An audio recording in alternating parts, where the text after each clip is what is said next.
평산 우라늄 공장의 핵폐수가 이게 흘러내리는데 이 강물이 예성강을 통해 가지고 저기 보시면 평산 우라늄 정전 공장과 예성강이 상당히 가깝잖아요.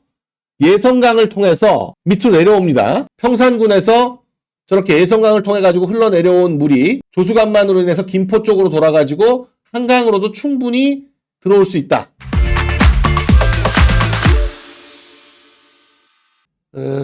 지금 어제 시간이 어떻게 돼야 되나요? 어제인지 오늘인지 애매한데 미국의 워싱턴에서 모스탄 그리고 고든창 이런 우리가 잘 아는 우파 인사들이죠. 공화당 계열의 부정선거와 관련된 한국의 부정선거와 관련해서 국제감시단으로 왔던 모스탄 전 국제형사사법대사 미국의 트럼프 1기 때 트럼프가 임명한 국제형사사법대사를 역임했던 모스탄 교수가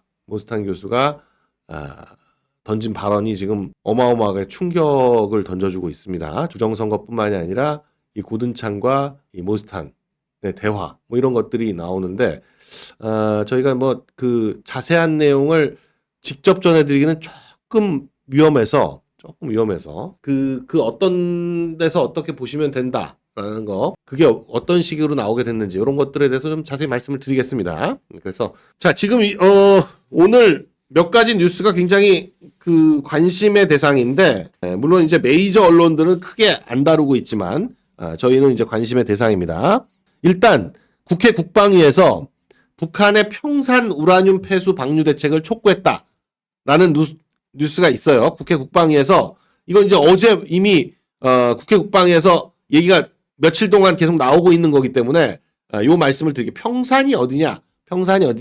평산에서 우라늄 폐수가 방류되는데 그게 우리한테 무슨 영향이냐? 왜냐하면 지도를 한번 볼까요? 평산이라는 곳이 평안남도, 황해북도, 그러니까 황해도입니다.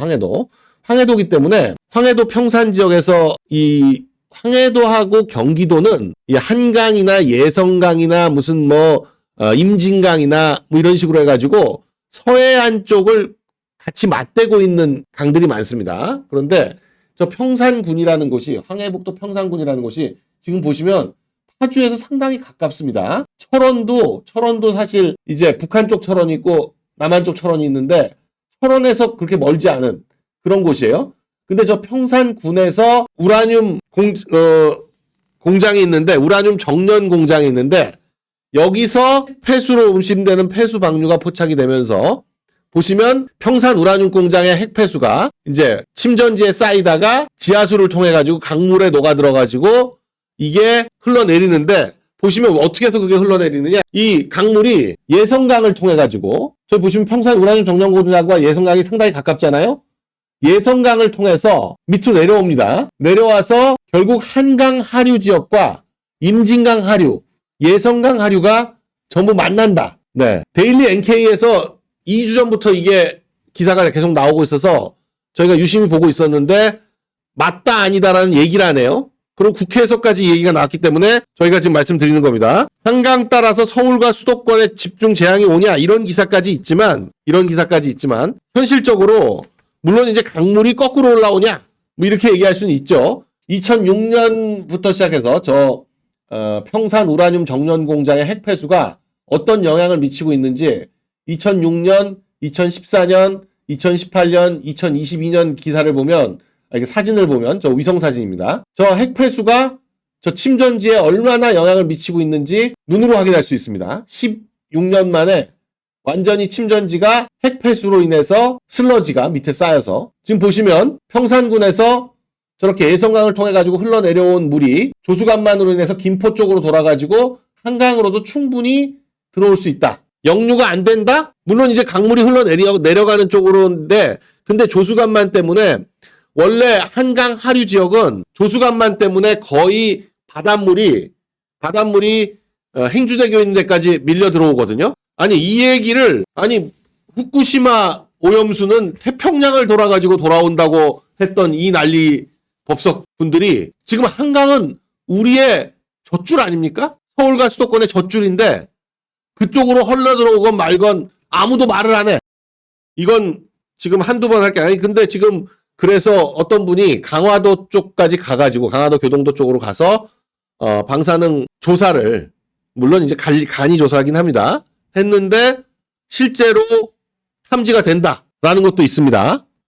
아니 후쿠시마 오염수 가지고 그 난리를 쳤으면 북한의 핵방사능 이 문제에 대해서 당연히 지적을 해야죠. 지적을 해야 됩니다. 자, 배상윤 김성태 그 쌍방울그룹 전 회장 여기는 800만 불을 직원들을 통해 가지고 북한으로 보냈다.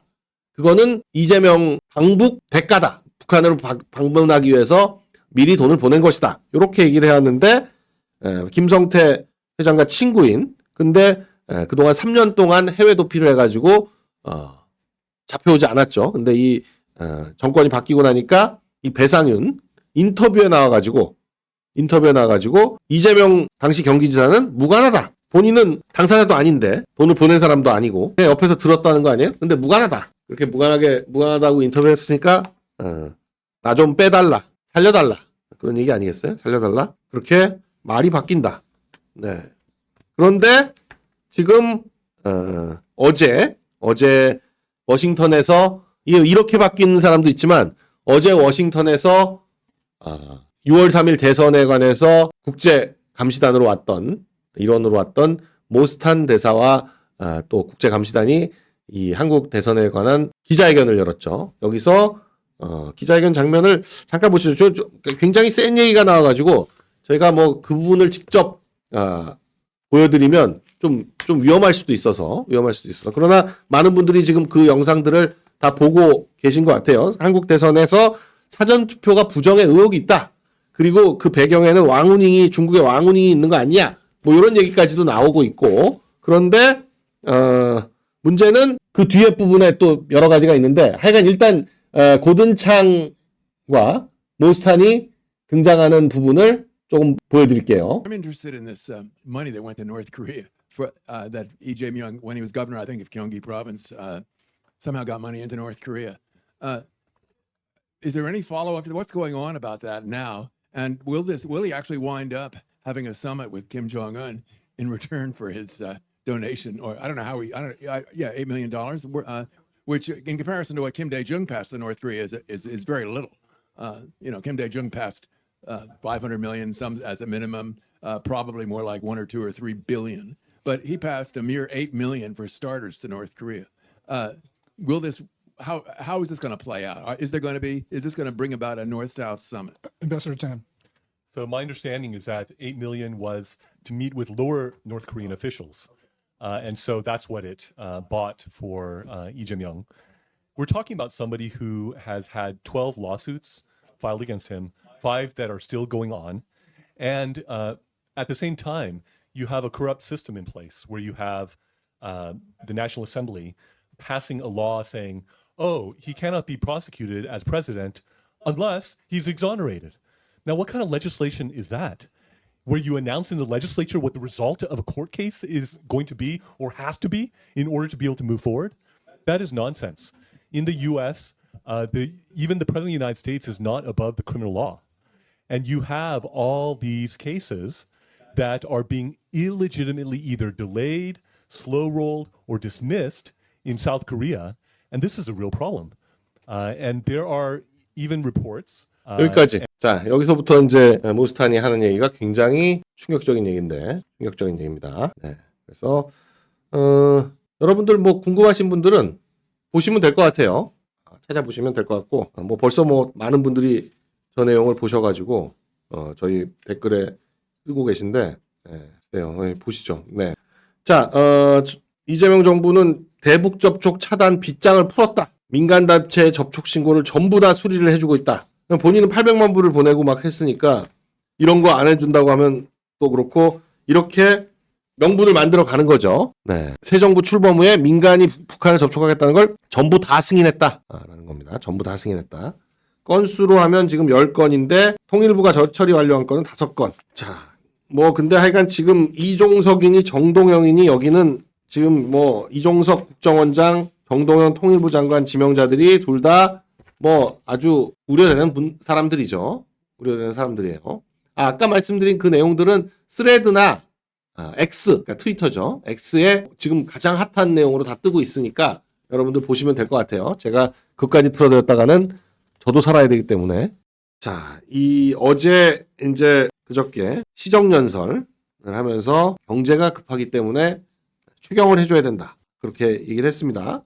그러면서 떠오르는 게 역시 아르헨티나인데, 과거의 아르헨티나가 이재명이 꿈꾸는 세상이냐, 이런 얘기들을 많이 얘기를 하고 있습니다. 네. 그런데 아르헨티나는 너무나 그 패론주의의 악몽에서 깨어나기 위해서 하비에르 밀레이 대통령이 전기톱 개혁, 일명 전기톱 개혁이라고 하는 개혁을 시도하고 있는데 2년 만에 성과를 보이고 있습니다. 물가 상승률이 뭐 작년에 276%였는데 올해는 지금 5개월 동안 1년 동안 작년 5월에 비교해서 43.5%다. 급격히 물가 상승률이 낮아지고 있고 성장률도 1분기에 5.8%로 회복세를 보이고 있다. 아르헨티나 경제가 급격히 회복하고 있다.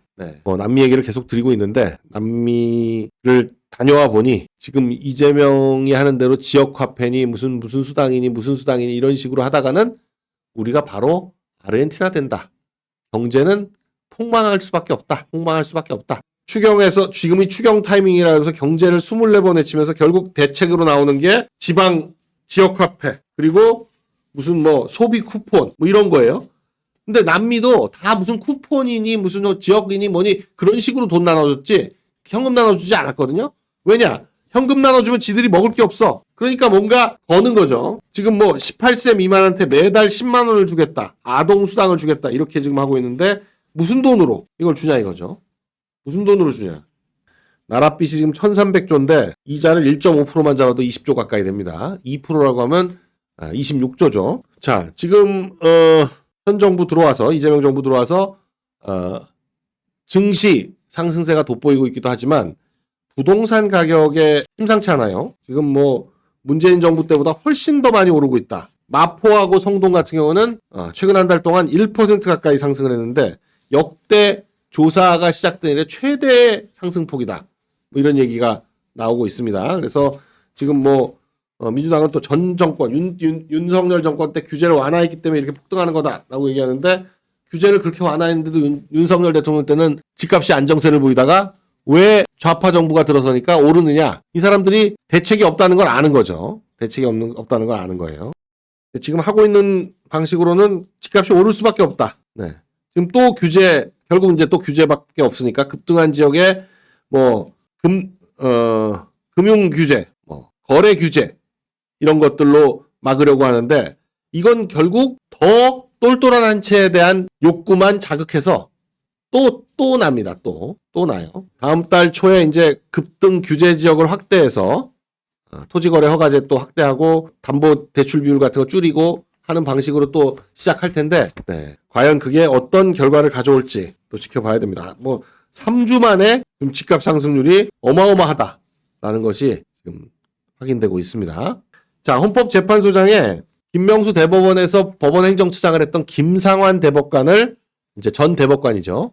김상환 대법관을 헌법재판소장으로 임명했습니다. 역시 우리법연구회 국제인권법연구회 이 라인이고 또 우리법연구회 출신의 오영준 고등법원 판사를 또 헌법재판관으로 이 우리법연구회 없으면 좌파 정부 사법부는 유지될 수가 없다. 우리법연구회가 성골 중에 성골이다. 이렇습니다. 성골 중에 성골이 우리법연구회다. 이렇게 둘을 임명함으로써 헌법재판소의 균형도 좌파 쪽으로 확 쏠려버렸습니다. 확 쏠렸어요. 그러니까 이제 뭐 어떤 상황이 벌어지더라도 헌재는 지킨다. 헌재를 믿을만하다. 이렇게 만들기 위해서 결국 뭐 평상시에는 헌재에 무슨 뭐 큰 일이 있을 수가 없죠. 별일이 없는데 이제 위헌 법률이라든지 아니면 대통령 탄핵이라든지 이럴 때가 있는 문제인데 결국 이렇게 지명을 했다.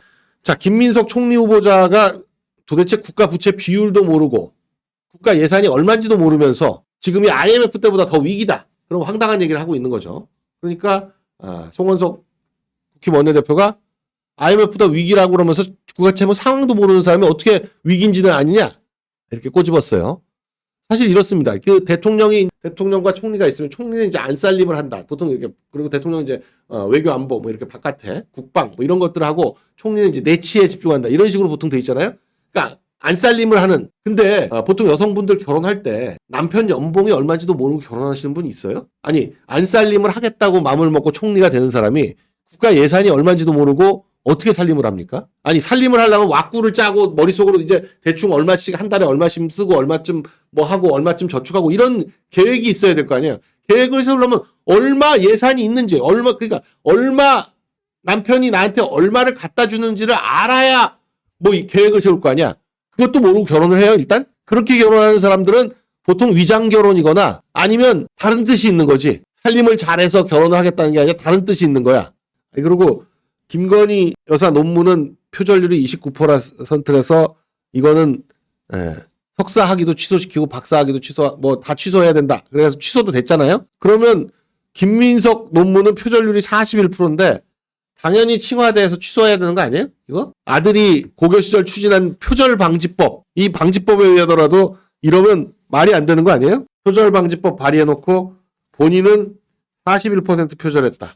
뭐 이제 28일인가 본회의 열어가지고 바로 통과시키면 끝이니까 이제 뭐 신경도 안 쓰겠지만 하여간 말이 안 된다. 외교부 장관 후보자는 아주 그냥 부동산 재벌이야. 자기가 살고 있는 아파트, 이촌동 아파트가 있는데 아들한테도 66평짜리 아파트를 2019년에, 근데 이제 별도 생계라고 해가지고 이건 그동안 재산을 공개는 안 했는데 아들도 66평짜리 아파트를 2019년에 매수해서 가지고 있다. 과연 아들이 그때 돈이 18억이 있었냐? 자기 옆동에는 본인들이 살고 있고 옆동에 아들 아파트를 사준 거 아니냐? 뭐 이런 얘기들도 나오고 있습니다.